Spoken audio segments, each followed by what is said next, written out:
소개를 드릴게요. 작은 단서 하나도 놓치지 않는 추적의 신 미집행자 전국 검거율 1위 최길성 검찰 수사관님이십니다. 반갑습니다. 반갑습니다. 소개를 직접 해주시죠. 예, 저는 의정부 지방검찰청 남양주지청 수사과에 근무하고 있는 최길성 계장이라고 합니다. 사실 이제 저희가 검찰 수사관은 처음 모시는 것 예. 같아요. 이게 정확하게 어떤 일을 하시는 건지 여쭤봐도 됩니까? 검찰청에서 근무한다 그러면 검사냐고 묻는 분들도 계시고 예. 검찰청에서 무슨 수사관이 있느냐 이런 묻는 분들이 되게 많습니다. 그런데 검사님을 보좌해서 범죄 수사도 하고 압수수색도 나가고 계좌 추적도 하고 손성식 은행장이 대출에 주도적으로 개입한 정황을 파악하고 자금 박 기장님, 회장님 무신업 주세요. 전 사금으로 갈게요. 무기징역을 선고한다. 가끔 그 뉴스에 보면 예. 그 압수수색 들어간다고 해가지고 검찰 박스. 예, 박스 들고 그 검찰 수사관입니다.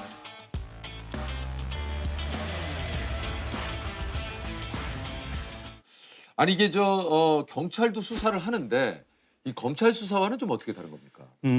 경찰들은 주로 민생 침해 사범, 강력 사건 이런 것들을 주로 하고요. 검찰에서는 경찰에서 수사한 것들을 보충 수사를 하고 대기업 수사, 이제 경제 사범 수사 이런 특수 사건 수사를 많이 합니다. 이 미집행자 검거는 오로지 이제 집행은 검찰 수사관 몫입니다. 예. 미집행자라는 게 말 그대로 이게 죄값을 치르지 않은. 예. 그러니까 맞습니다. 법의 어떤 집행이 안 된 사람을 얘기하는 거죠? 예. 아하. 재산형 집행 미집행자가 있고요. 자유형 미집행자가 두 곳이 있습니다. 그런데 네네. 재산형 미집행자는 벌금을 내지 않고 도망 다니시는 분들이고 네네네. 자유형 미집행자는 실형이 선고됐는데 이제 실형이 선고된 거를 알고 그때부터 도망을 도주를. 다니는. 예. 그래서 빨리 검거를 하는 게 중요해요. 피고인을 무기징역에 처한다. 아니 근데 실형을 선고를 받았는데도 이렇게 도망을 다닐 수가 있습니까? 그 예전 같으면 구속 수사를 많이 해서 교도소에 수감시켜 놓은 상태에서 이제 재판을 했는데 네. 요즘에는 이제 불구속 재판이 원칙이다 보니까 그런 상태로 재판을 받다가 그냥 사라지는 거죠. 한 해 한 4천 명 정도가 이제 도망을.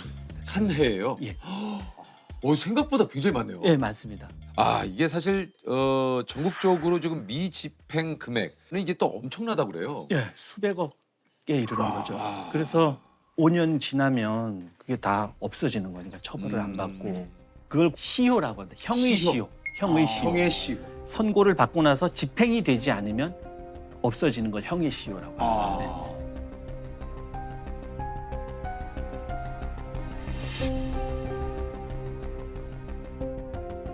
아니 이게 최길성 수사관님은 우리 수사관 분들 사이에서도 검거의 전설로 좀 통하는 분이라고 합니다. 미집행자 전국 검거율 1위 몇 건을 검거를 하신 거예요? 한 1,000건 정도? 네, 1,000건. 예. 그래서 뭐 이렇게 계속 있다 보면 하루에 뭐 4건도 검거할 때 있고. 네. 수사관님만의 어떤 이런 노하우들이 좀 있습니까? 제가 한 1,000명 정도 검거했을 때는 개연성과 규칙성을 찾는 거죠. 도망자는 항상 개연성이 있는 곳에 가 있거든요. 이 사람이 언제부터 범죄를 저질렀는지 모든 기록을 살피고 이 사람이 어디에 나타났다 그러면은 거기에서 친했던 사람을 또 추적을 또 해야 되는 거죠. 계속 물고 들어가고 계속. 개연성 규칙성은 한 사람에 대해서 이 사람의 성향에 대해서 완전히 파악이 돼야지 되는 거죠. 이 사람이 이제 중학교부터 범죄를 저질렀다면 지금 40이 됐다 그러면 한 30년 정도가 되는 거죠. 그러면은 그 기록을 모두 대출을 해요.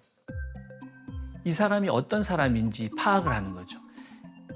그 사람의 10대 때 알고 있던 사람들 주변에 대한 핸드폰 번호를 다 찾고 고등학교, 대학교, 현재까지.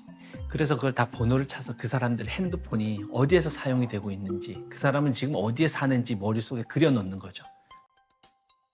위치 추적 걸어놨는데 하나가 어느 순간 딱 10분을 만났다가 떨어지는 거죠. 일주일에 한 번, 뭐 보름에 한 번 정도. 무슨 요일. 그럼 규칙성이 있는 거죠. 그럼 그 앞에 가서 잠복을 한다든지. 그래서 맞아떨어지면 다행이지만 이 사람을 안 만났다. 그럼 그 다음 사람 앞에 이제 특정을 해서 그 다음 주에는 그 사람 앞에 가서 기다리는 거고. 뭐라 그럴까? 끈기가 좀 필요한 것 같습니다. 한마디로 예. 이제 집요하게 파헤쳐야 되는 예, 거죠. 계속. 그렇죠? 예. 수사를 하시다 보면 진짜 긴박한 순간도 굉장히 많으실 것 같아요. 예, 예. 가장 제가 경험으로 가장 긴박한 순간은 조직폭력배 사건, 지금도 좀 기억나는 사건입니다.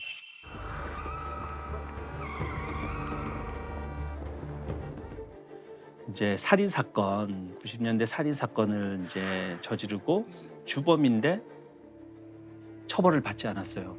무죄를 받고 나머지 분들이 대신 들어가서 이제 형을 살고 있는데 또 이제 땅을 어디 아주 싼 땅을 구입해서 이걸 가지고 사업을 하겠다 그래서 지역 이제 시민들한테서 돈을 한 140억을 갈취를 했어요. 또 사기를. 예. 예. 갈취를 하니까 이제 검찰에서 수사가 들어간 거죠. 수사가 들어갔는데 진행되는 과정에서 체포영장을 이제 발부받아서 체포영장을 가지고 수사관이 가는데 그 사이에 도망을 간 거예요. 도망을 갔는데 그때 2차 범죄와의 전쟁이 선포가 된 거죠. 검찰이 지난 1990년 범죄와의 전쟁을 선포하고 24년 만에 다시 집중적인 조폭 척결에 나서기로 했습니다. 그래서 잡아야 되는 사람인데 계속 잡을 수가 없는 거죠. 그래서 최기성 계장 좀 불러오라 그래서 제가 이제 올라가서 기록을 주시더라고요. 그래서 그거를 분석을 해가지고 모든 걸 다 그 수면 위로 올려서 그 이제 도망자에 대한 걸 파는 거죠. 그리고 뭐 정보원들 만나서 또 추적이 들어가는 거죠. 정보원 이렇게 하면 범죄 도시의 장이수 같은 분들. 중국에서 한국 들어오는 밀항선 루트 좀 빨리 따와봐. 별명이 애꾸 선장이라고 중국 밀항은 이 양반이 꽉 잡고 있습니다. 장원서 올라온 놈들인데 독사를 죽이고 조직을 통째로 먹었답니다. 너 확실해? 장난치면 죽어가지고. 이동 거리가 그때 6개월 동안 해서 계속 매주 했으니까 거의 한 10,000km 이상 운전을 했죠. 그리고 정보하는 분들한테 이렇게 만나서 얘기 듣고 이런 게 거의 한 70-80명? 이 두목을 검거하는데 이 결정적인 힌트가 좀 뭐였습니까? 결정적인 힌트라 그러면은 그런 조폭들 같은 의리가 좀 중요하니까 의리가 뭔지를 좀 그걸 생각을 했어요. 그래서 정보원들 통해서 이 사람이 예전에 다른 조직원들을 도와준 적이 있는지를 많이 찾아봤습니다. 그런데 과거에 이제 도와준 적이 있더라고요. 그래서 그렇다면 이번에는 여기서 도움을 받을 것이다 생각을 해서 그쪽으로 이제 발을 넓힌 거죠. 누가 교도소에 면회 왔는지. 그래서 교도소 면회한 것도 이제 청취를 하고 얘가 정말 친한 사이인지 아닌지 모든 걸 다 파는 거죠. 이제 처가 사용하는 핸드폰에 대해서 여러 핸드폰을 위치 추적을 걸어놨거든요. 한 10개 정도. 그런데 그쪽 동네에서 활동하는 번호가 유난히 한 3-4개가 보이더라고요. 그런데 그 규칙성을 찾으니까 또 그 2개가 한 달에 한 번 정도 이렇게 붙었다 떨어졌다 붙었다 떨어지는 게. 그 휴대번호가. 예. 그런데 그게 이제 한 달이 됐는데 거진 한 달 동안 이제 만날 것 같더라고요.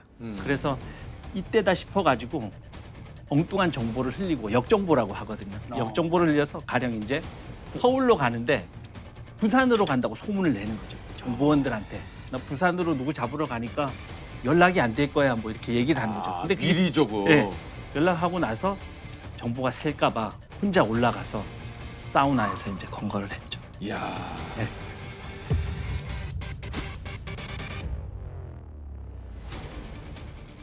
그리고 이사도 계속 뭐 3개월 있다가 다른 곳으로 이사를 하고 그렇게 계속 이동을 하는 거죠. 그때 협박도 받고 많이 그랬죠. 이게 그러니까 그 6개월 동안 수사를 하시면서 이런 협박. 네. 어떤 협박들을 좀 받으셨어요?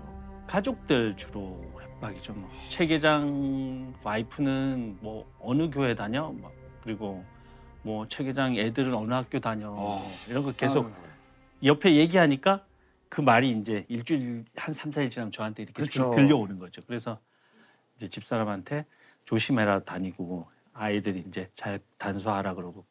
가족분들에게까지 네. 이런 또 위협이 가고하면 이거 참 정말 굉장히 좀 견디기 힘들 것 같긴 해요. 네. 예. 근데 나중엔 계속 그렇게 되니까 좀 악에 바치는 느낌이 들더라고요. 내가 어떻게든 잡겠다. 예. 예. 어떻게든 잡겠다 이래가지고 잡았죠. 아니 이게 모든 사건이 중요하겠습니다만 이 특별히 죄목에 따라서 좀 빨리 이게 예. 뭔가 특별히 검거를 서두르는 경우도 좀 있다 그래요. 예. 그런 경우 같은 경우 최근에는 이제 아동 성추행.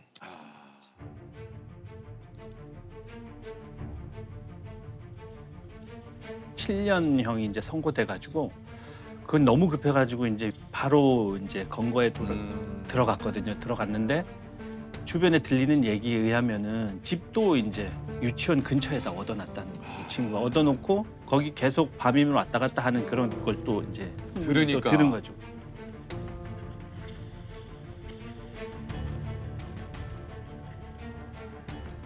도망자들은 해지했던 번호를 언젠간 다시 살립니다. 5년이 지나고 6년이 지나더라고요. 그래서 전화를 걸어가지고 보니까 해지됐던 번호가 전화가 통화가 됐죠. 그래서 그렇게 도망 다니는 사람들은 심리적으로 불안한 상태거든요.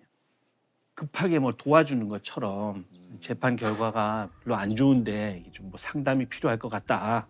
얼른 좀 나와라 이렇게 달래가지고 그래서 검거해서 바로 넣었죠. 아이들이 또 제2차 피해가 또 생길 야, 수가 정말 있으니까. 잘하셨네요. 예, 예. 그래서 수사관들은 아동 추행이라든가 이렇게 좀 학대될 수 있는 그런 것들을 차단하려고 강간, 뭐 추행이라든가 이런 건 제일 1순위로 검거를 하죠.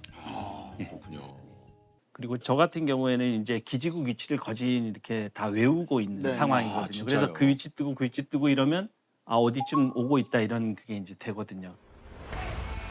내려오다 보면 기지국들이 탁탁탁탁 뜨거든요. 양재, 신갈, 이천 이렇게 고속도로에 따라서 순서대로 오는 거였죠. 그래서 톨게이트에 가서 이제 차단을 하고 이제 차 번호를 특정해서 검거를 하는 거죠. 근데 그렇게 차 타고 있을 때가 가장 위험한 거죠. 갑자기 막 무기거든요. 이 차가 무기니까. 아니 그렇게 해서 잡힌 사람들은 예. 좀 순수하게 응합니까? 응하지 않죠. 가장 많은 반응이 이제 뒤에 돌아서 도망을 간다거나 공격하는 거죠. 이제 수사관들을 공격하는 거죠. 주먹으로 공격한다거나 머리로 받는다거나. 저 같은 경우는 칼 들고 저항하는 사람도 꽤 있었어요. 그 수사관님들은 방검복 같은 거 꼭 입으시죠? 예, 방검복 입고 이제 3단봉 가지고 다니고 이렇게 하죠.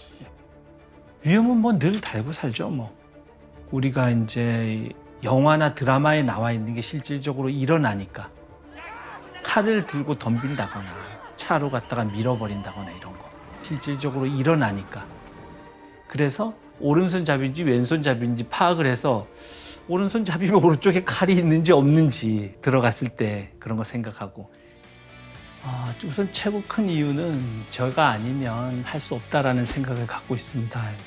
이렇게 움직이는 폭탄 같은 느낌 돌아다니면서 다른 죄를 또 추가로 저지르고 또 피해자가 생기니까 방지할 수 있는 건 빨리 교도소에 넣을 수 있는 것이 가장 좋다라고 생각을 하기 때문에